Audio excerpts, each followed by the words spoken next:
Olá a todos, bem-vindos ao podcast Conversando sobre Educação Integral. Eu sou o professor Gabriel de Oliveira Soares, doutorando em Ensino de Ciências e Matemática da Universidade Franciscana e orientador do curso de especialização em docência do IFMG Campus Arcos. Comigo hoje estão dois alunos desse curso que desenvolveram a sua pesquisa no âmbito da educação integral para comentar um pouquinho sobre o histórico dessa modalidade de ensino no país e algumas experiências de uma escola localizada em Belo Horizonte, Minas Gerais. O primeiro deles é o professor João Alves Rocha Neto, que é professor da Rede Municipal de Belo Horizonte.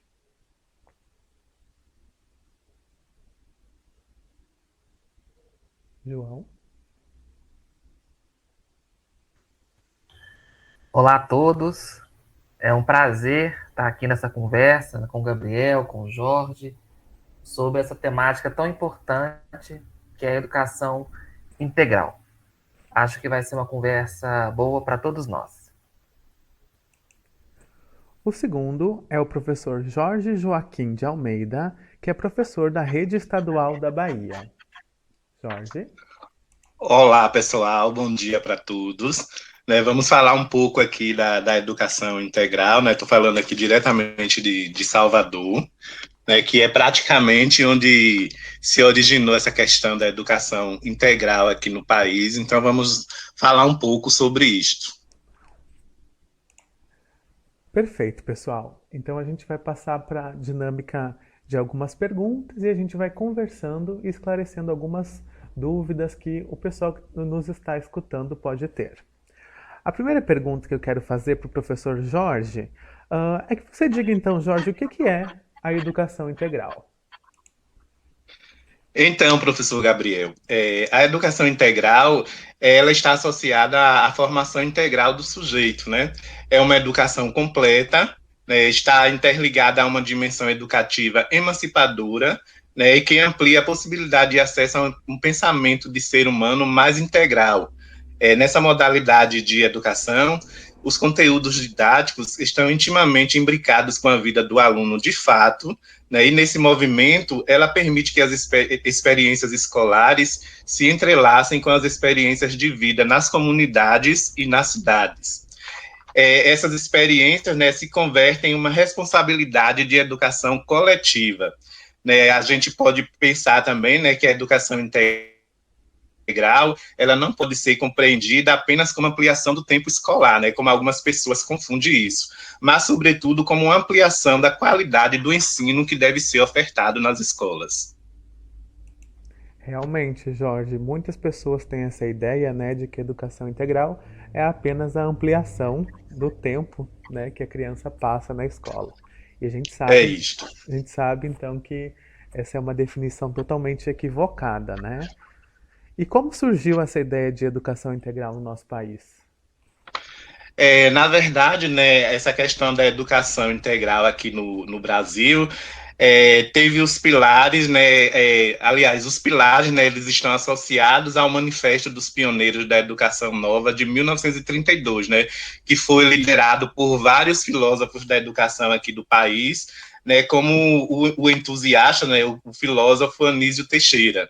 Este manifesto da Escola Nova, né, tinha uma concepção de renovação educacional e tinha como proposta inovadora discutir e aplicar dentro dos contingentes da sociedade da época a verdadeira função social da escola, organizando um sistema escolar único, laico, público e obrigatório para todos, né, onde os alunos que frequentariam essas escolas tivessem a oportunidade de se desenvolver integralmente.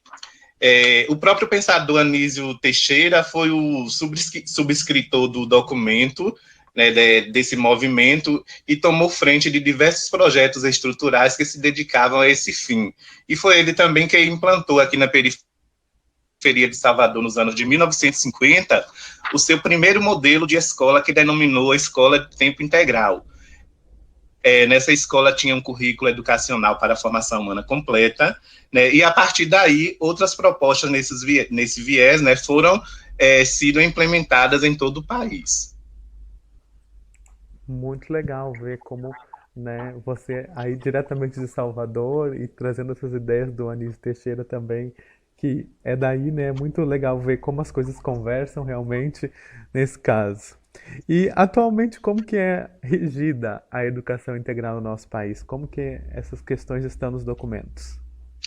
Então, professor, muitos documentos oficiais, né, mencionam essa questão da educação integral, né, como a Constituição Federal de 1988, né, a LDB 93-94 de 1996 e até mesmo o ECA, né, o Estatuto da Criança e do Adolescente. E também existem muitas outras portarias e decretos, né, oficiais que mencionam também essa questão da educação integral.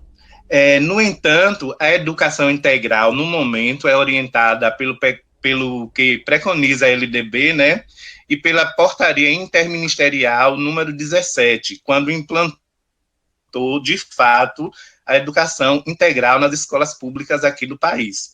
Né, foi a partir dessa portaria, né, que implantou-se o projeto Mais Educação, né, que dialoga muito com essa questão da escola de tempo integral.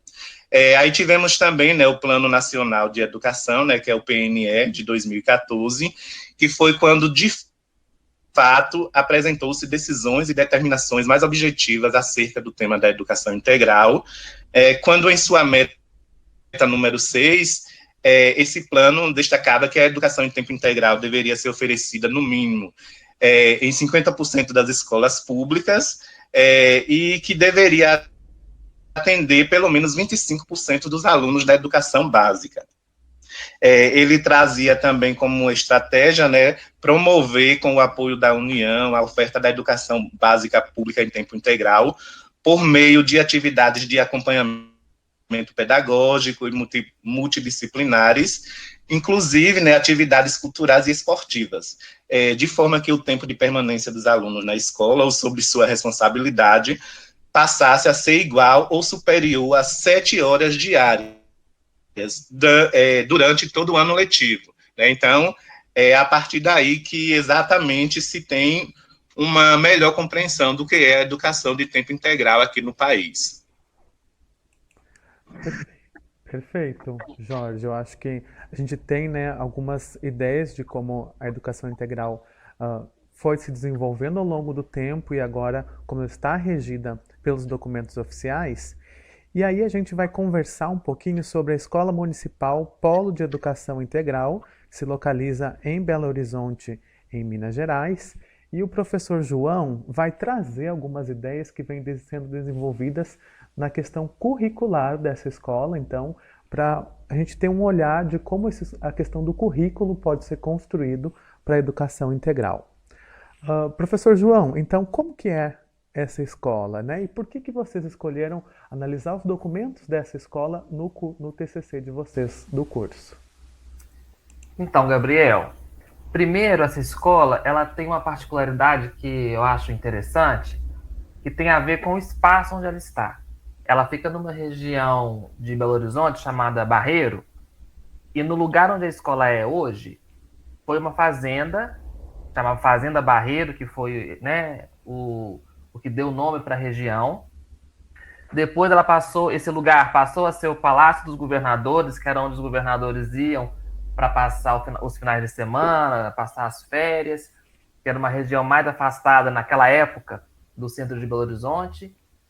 E depois de ser esse Palácio dos Governadores, esse espaço ficou um pouco abandonado, e depois eles colocaram lá a extinta Fundação Estadual do Bem-Estar do Menor, mais conhecida como FEBEM.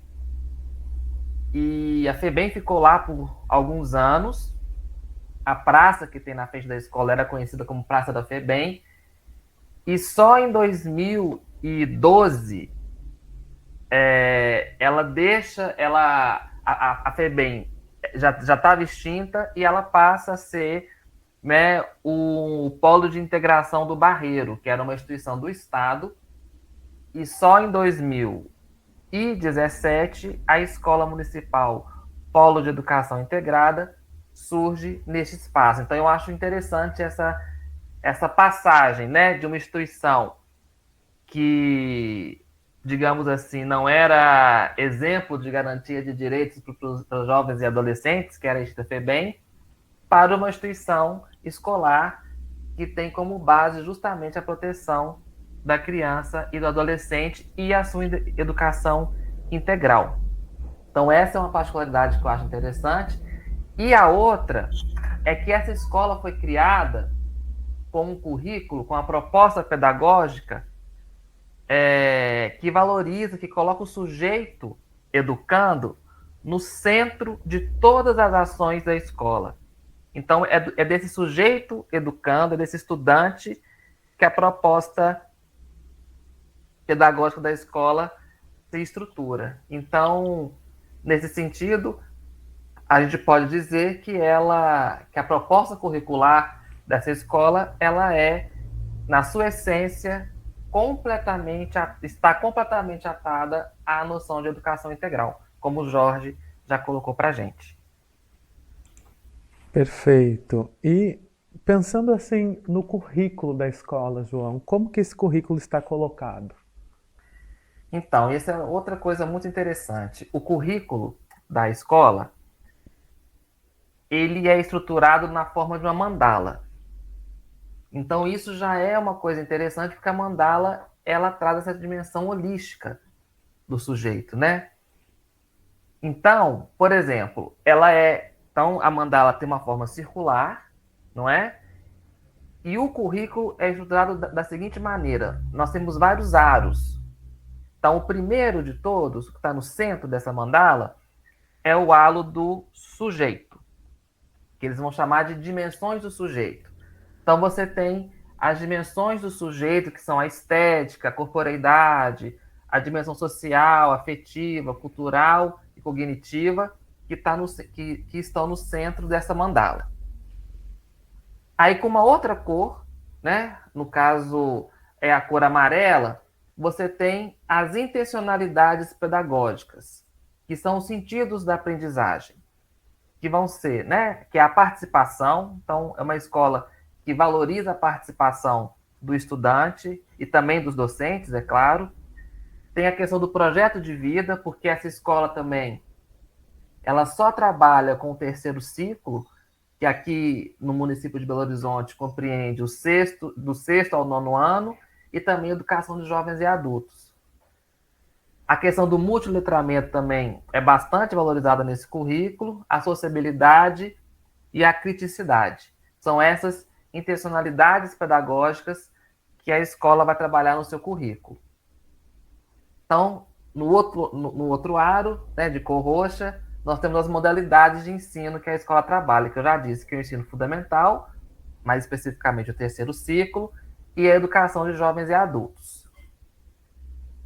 Aí você tem as áreas de conhecimento, então as disciplinas não estão encaixotadas, digamos assim, cada uma no seu quadrado, então elas estão dispostas em áreas de conhecimentos. Então eu tenho os códigos e linguagens, que vão comportar as disciplinas língua portuguesa, língua inglesa, arte e educação física, ciências da natureza e matemática, que englobam ciências e matemática, e ciências humanas, que vão englobar aí história e geografia. Então, essas áreas de conhecimento, elas se encontram, têm seus pontos de interseção. Então, ninguém tem aula só de português, por exemplo, né? Eles vão ter um estudo, que a gente vai ver daqui a pouquinho, em formas de roteiros de estudo, que comportam essas áreas todas: língua portuguesa, linguagens, língua inglesa, arte e educação. Então, esse também é um diferencial desse currículo. Depois, no outro aro, nós temos os saberes comunitários da experiência, que isso é muito fundamental, eu acredito, para essa noção de educação integral, porque a educação integral, como o Jorge bem disse, tem a ver com o sujeito na sua integralidade. E o sujeito, embora seja, né, um ser singular, embora traga consigo essa singularidade, ele também traz a sua experiência comunitária.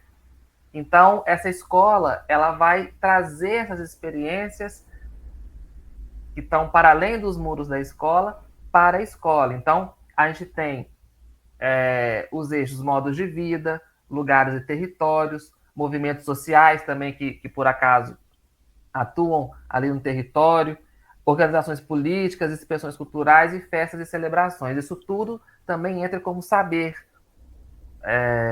para o currículo escolar. E outro aro dessa mandala, que está aqui em laranja, são os eixos integradores. Qual é a função desses eixos, né? A função é integrar as áreas de conhecimento a partir de trabalhos realizados por meio de roteiros temáticos. Então, os estudantes, ao invés de estarem na sala de aula com uma aula expositiva, por exemplo, o que a escola fez? Ela derrubou as paredes da sala de aula, fez grandes salões, e os estudantes, eles trabalham a partir desses roteiros temáticos as áreas de conhecimento regidas por esses eixos integradores, que são identidade e diversidade, memória e patrimônio, bem viver, corpo e saúde, tecnologia e comunicação e espaço e território. Então, essa ideia de derrubar paredes, ou seja, derrubar a hegemonia de uma única estratégia para dar aula, que seria a sala de aula e a aula expositiva, ela tece redes nesse sentido, porque ela vai integrar todos esses conhecimentos, que é muito interessante. Então, e quais são as estratégias, né, do ensino-aprendizagem dessa escola? Eu tenho os roteiros de atividades que são elaborados pelos professores dessas áreas do conhecimento em parceria. Então, o professor de matemática não elabora só a aula de matemática, ele vai elaborar esse roteiro de atividade junto com o seu companheiro, né, das ciências, por exemplo, da sua área de conhecimento, e também das outras áreas. Então, eu tenho atividades autônomas, que são oficinas, que acontecem de acordo com o desejo do estudante. O estudante tem a oportunidade de poder fazer um projeto, por exemplo, daquilo que mais o interessa. Pode ser de esporte, pode ser de ciência, pode ser de arte, e ele vai ter ali uma espécie de orientador. As rodas de conversa são bem, né, toda semana tem pelo menos um encontro para essas rodas de conversas, projetos de trabalho, personalização e orientação de estudos. Essas são as estratégias educativas da escola. Sim, e só mais uma coisinha, porque os estudantes também, eles durante a semana, aquele horário também que toda escola tem, ele é estruturado em algumas estações pelas quais eles têm que passar, que são essas, né, de vivências educativas, que são essas oficinas também, a conexão dos saberes, as rodas de conversa, e a orientação de estudos, que seriam as tutorias feitas pelos professores. Então, eu acho que dentro dessa organização, a educação integral ela é bastante contemplada. Exatamente, João. E é muito legal escutar você comentar sobre essa organização, porque a ideia desse podcast é que outras pessoas que o escutem, né, possam conversar sobre educação integral em outros espaços. Então, conhecendo talvez uma realidade como essa, eles podem repensar aquele processo que ocorre na sua própria escola, no seu próprio município, né? E pensar em reestruturações para o PPP da escola, por exemplo, que deve estar sempre em atualização, né? Um documento que é de atualização contínua. Exatamente. Perfeito. E que aprendizagens sobre a educação integral, assim, você acredita que a gente pode ter a partir desse documento da escola que vocês analisaram? Bom, eu penso que, primeiro, esse ponto que o Jorge trouxe, né, que você também já pontuou, mas eu acho que é importante a gente pontuar ainda, é o seguinte: a educação integral não tem a ver necessariamente com tempo integral. Então, uma escola, por exemplo, que os estudantes não fiquem em tempo integral, não quer dizer que não possa trabalhar com educação integral. Porque esse foco no sujeito, ele pode se dar numa escola que trabalha só em termos de turno da manhã ou turno da tarde, ou numa escola que trabalha com os estudantes nos 2 turnos. Então, isso é importante a gente salientar. Agora, o que essa experiência dessa escola me traz assim ao pensamento em relação à educação integral é que com esse currículo, em forma dessa mandala, que é do sujeito que emana toda a proposta pedagógica da escola, ela toca diretamente na educação integral, porque é a educação integral que pode garantir a abertura do pensamento e a libertação de todo e qualquer discurso totalizador e moralizante, que fixe o saber como único. E dessa maneira imobilize todos e todas que pensam e vivem de diferentes maneiras. Em outras palavras, a educação integral ela vai trabalhar com a diversidade. E trabalhando com a diversidade, você trabalha com a singularidade do sujeito e trabalha também com todas as formas de vida e de pensamento que podem ser trazidas para a escola, e isso vai ajudar no processo de ensino-aprendizagem para os estudantes, porque o saber, de alguma maneira, vai fazer sentido para aquele estudante que está ali. A escola deixa de ser aquele lugar que é mais um fardo do que um lugar de construção de saber. Então, nesse sentido, né, em outras palavras, a educação integral, pensando também num currículo que a potencialize, ela permite que o estudante encontre na escola uma passagem, uma via sem fim de construção e desconstrução de saberes, porque é importante a gente saber que a escola é um lugar de construção de saber e também de desconstrução de saberes, que muitas vezes estão tão arraigados, estão tão sedimentados na sociedade, que pode levar a atitudes racistas, homofóbicas, machistas. Então, a escola também é um lugar de desconstrução de algumas coisas, né? E o método, digamos assim, principal para se potencializar a educação integral numa escola é um método muito simples, que é o da escuta. É escutar os estudantes, escutar os professores e, a partir daí, pensar numa proposta pedagógica que contemple todos esses atores, todos esses sujeitos que compõem aí a comunidade escolar.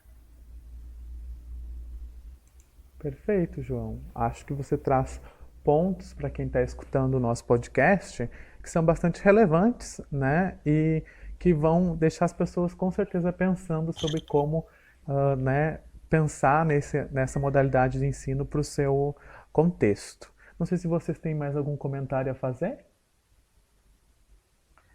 Eu acho que, da minha parte, eu poderia ficar aqui falando horas, mas eu acho que quem estiver ouvindo esse podcast, eu espero que tenha vontade de pensar sobre esse tema, levar isso para a escola, conversar com seus colegas, professores, conversar com os estudantes, para ver como isso pode ser potencializado na escola, conversar com o coordenador, com a direção, porque eu acho que a educação integral, ela é a saída para a formação, né, de um sujeito que seja crítico, que queira mudar a sociedade.